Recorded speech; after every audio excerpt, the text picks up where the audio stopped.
Let's talk about how to set up Google Ads dynamic image extensions so that you can have images appear on your ads when somebody does a search for your services.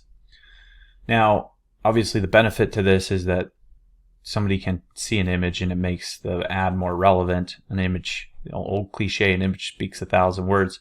You can see this guy detailing a car right here. So if we're looking for auto detailing in Phoenix, we see somebody detailing a car, looks professional.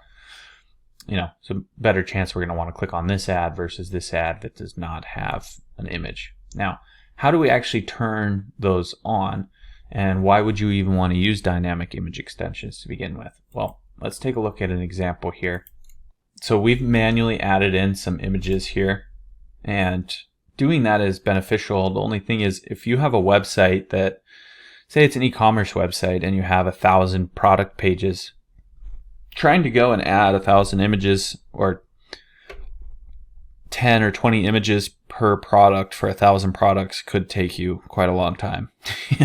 So where we typically suggest using dynamic image extensions is in a website where you're advertising a lot of different pages and you just don't have the bandwidth to go find and add in images for every single page or product that you're going to be sending traffic to.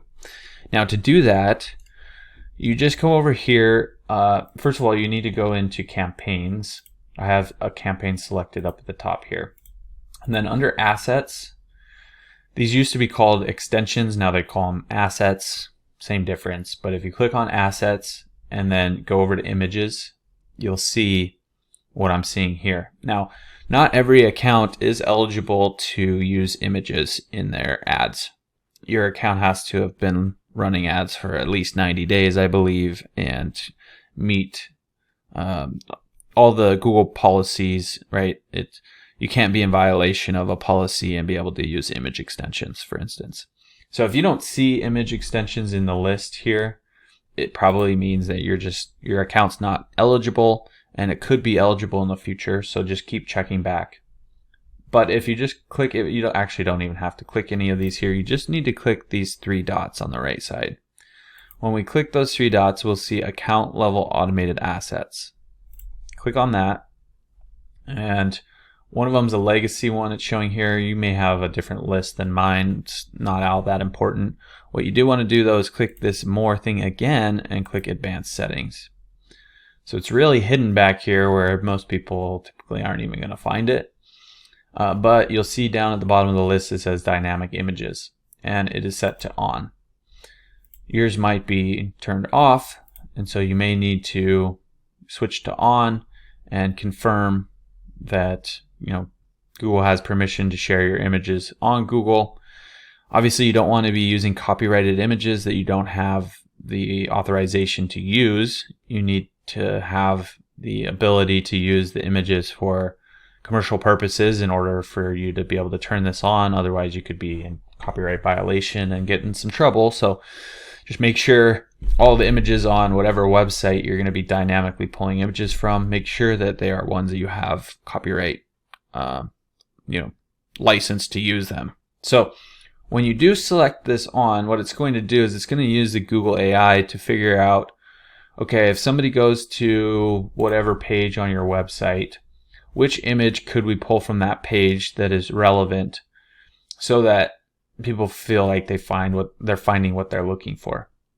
And so if it's maybe a product page on your website, it would pull in an image of the product or somebody using the product or something like that, right? Or if you have a website you're just advertising lots of pages, this can dynamically pull images from the page and show it here on your ads.